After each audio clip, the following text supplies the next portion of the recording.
Hi everyone, and welcome to Truth Over News. Elon Musk's Starship has made it into space. It is the biggest flying object ever made, and Elon proudly announced that Starship will make life multiplanetary. He's right, sooner or later humanity will colonize other planets like Mars. Or so we thought. There's a new threat to human existence, and that is the threat of man-made viruses, as we've all painfully found out these past 4 years. COVID wasn't particularly deadly, but the next lab-made virus might well kill us all before anyone steps foot on Mars. And we're not even talking about deliberate release, which could also apply to, say, nuclear weapons. We're talking about accidental release, which is far, far more common than scientists and the media admit. We've looked at the facts and the numbers. We've been saying for a while now that the biggest existential threat to the survival of mankind are man-made viruses. Forget nuclear holocaust or asteroids or so-called climate change. None of these things pose even a fraction of the threat posed by engineered viruses. COVID was a shot across the bow. It was fate's warning to all of us that these experiments need to stop, or they will lead us all into the abyss. Any one of these man-made viruses could end the human race, provided it is deadly enough and transmissible enough. COVID satisfied the transmissibility requirement. It was adapted in a lab to ensure maximum infectiousness in humans. Natural viruses do not burn through human populations like COVID did. The 2003 SARS outbreak killed 774 people worldwide. No Americans died. That is because the virus was not pre-adapted to infect humans. It had a tough time to spread from human to human, exactly the opposite of COVID, which by now pretty much everyone on the planet has had at least once. But luckily, COVID was not particularly lethal. To wipe out mankind, you need both. You need extreme contagiousness, which COVID had, but you also need extreme lethality, which COVID did not have. If we take 20 million as the number of COVID deaths, and several billion as the number of infected, COVID had a fatality rate of far less than 1%.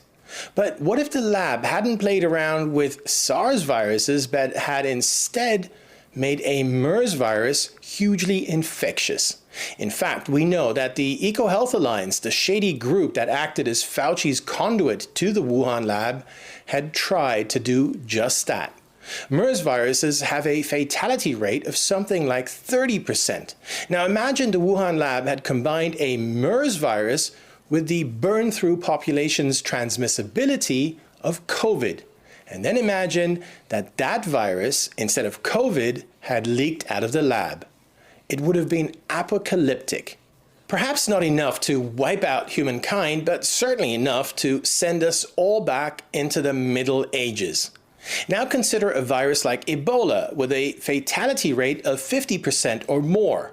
In fact, a man-made Ebola variant was what was stolen by the Chinese spy at the Canadian lab and sent to the Wuhan lab.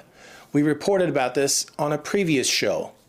A 50% fatality rate gets us awfully close to wiping out the human race, because once half the population is dead, there isn't much going on in terms of medical care for the rest, so the fatality rate will automatically shoot up.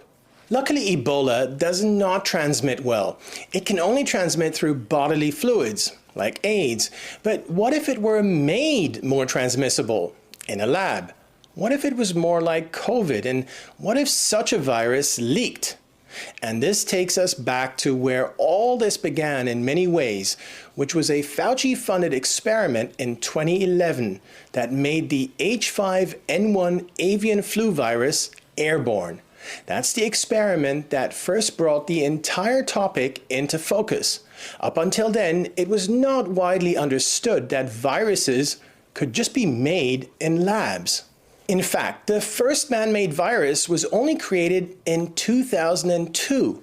It was a version of the polio virus, and the event marked the beginning of a totally new era.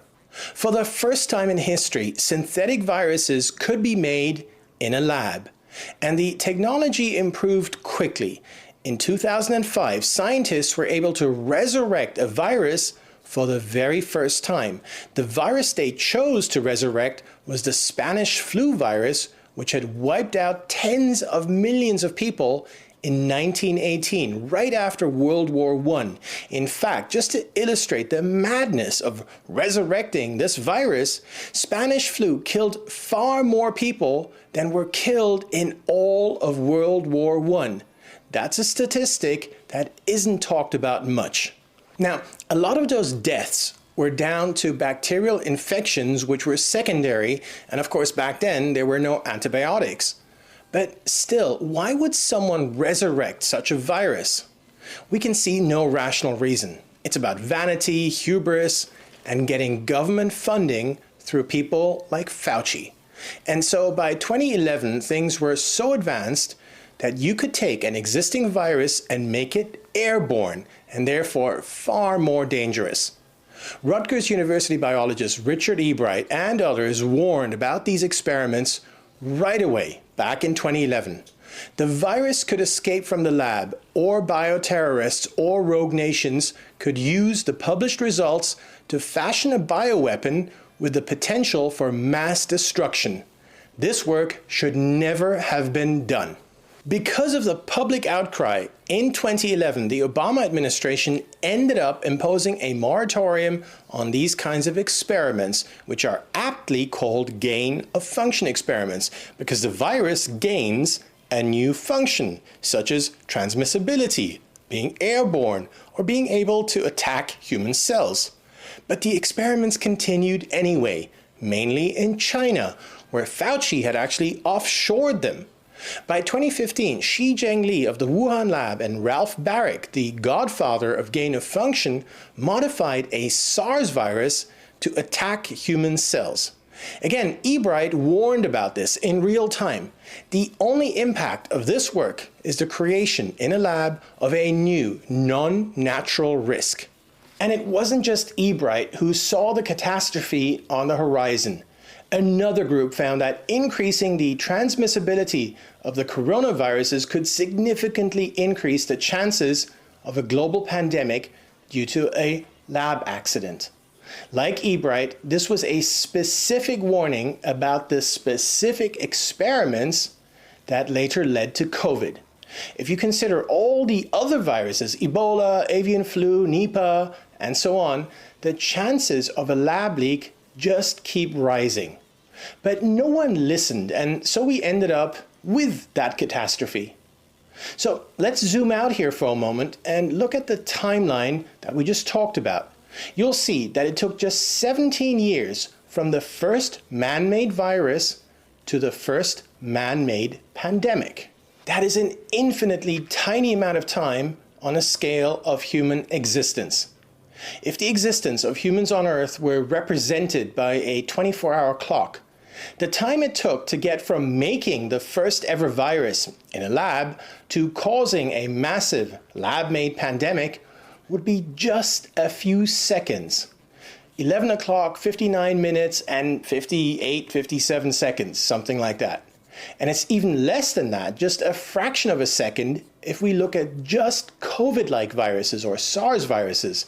That time scale runs from the Baric and Shi Zhengli experiment in 2015 to 2019 when COVID leaked. So was it just a freak occurrence that it took just 17 years or just 4 years, depending on your frame of reference, from man-made virus to man-made pandemic? No, this was all perfectly predictable. Lab leaks are far more common than the media cares to report, especially after COVID, where you're not supposed to talk about this stuff at all. Just how common are lab leaks? We've looked at the data and they are extremely common. A 2012 study calculated the annual risk of a lab leak out of any one lab at 0.3% based on historical data. That might not sound like that much, but when you consider the amount of labs there are, that figure easily becomes 100%. In fact, of the 42 labs the study considered, it found an 80% chance of a lab leak every 12 years. That's just from the 42 labs. And then in his 2003 book, famed British scientist Martin Rees made this prediction: bioerror will lead to 1 million casualties in a single event within a 6-month period starting no later than December 31st, 2020. He made that prediction within a year of the very first lab-made virus. He knew exactly what that meant, and he could not have been more accurate, eerily accurate. And then in 2006, in its report on the original SARS outbreak, the World Health Organization, no less, predicted that a second SARS event, which is what COVID is, was more likely to come out of a lab than out of nature. Again, they were eerily accurate. But it gets worse. In 2015, Fauci funded a Chinese scientist at Fudan University to create a vaccine in case of a bioterror attack or accidental lab release of a SARS virus. Of course, when exactly that happened, Fauci lied and claimed that it was impossible for a SARS virus to have leaked out of a Chinese lab. Unfortunately, no one appears to have asked Fauci why, if that was the case, he funded the 2015 study. And then in 2017, EcoHealth President Peter Daszak himself got US government grants to mitigate the threat of a lab leak due to gain-of-function experiments. They all knew that this brave new world of gain-of-function experiments and unavoidable lab leaks would eventually result in a massive catastrophe. And here are just a few examples of previous lab leaks. We mentioned the man-made version of Spanish flu that was resurrected in 2005. Now, we don't know whether or that virus leaked, but in 1977 there was an outbreak of the same virus, H1N1, that leaked out of a lab that stored old viruses. We know this because the genetic sequence of that virus in 1977 was the same as a decades-old H1N1 virus. That doesn't happen in nature because in nature viruses mutate all the time. This virus had been sitting in a lab until it leaked. Another deadly leak happened in 1979 with the Soviet anthrax outbreak, which killed scores of people. Just like COVID, it was blamed on nature, but post-Soviet authorities in Russia later admitted that it was a lab leak and that it had been covered up. In the first 2 years after the original SARS outbreak, the virus leaked out of labs at least 6 times. And then in 2007, the English foot and mouth disease, well, that too was the result of a lab leak. And in 2012, lab mice escaped the University of North Carolina at Chapel Hill's lab at least 8 times, including mice that were infected with SARS and with the H1N1 virus. By the way, the University of North Carolina is where Ralph Baric works. He's the guy who helped the Wuhan lab create SARS viruses that infect humans. And the list of lab leaks goes on and on. Lab leaks in just the past few years have involved dengue, anthrax, H5N1, smallpox, Ebola, and Zika. And of course, COVID. And not just the original COVID leak that started the pandemic, but subsequent lab leaks as well. Just that one fact that COVID has leaked out of labs since the original leak, despite the fact that every single person on the planet knows about COVID and its infectiousness, proves that lab leaks are not preventable. Lab leaks will happen, and that is why it is so important not to play around with these viruses. Nothing good comes of it. Which brings us back to the start of the show. Elon Musk is right that humanity is destined to conquer other planets. But that destiny is now directly tied with humanity's ability to create lab-made viruses that can kill everyone on Earth. Thanks for joining us in today's episode of Truth Over News.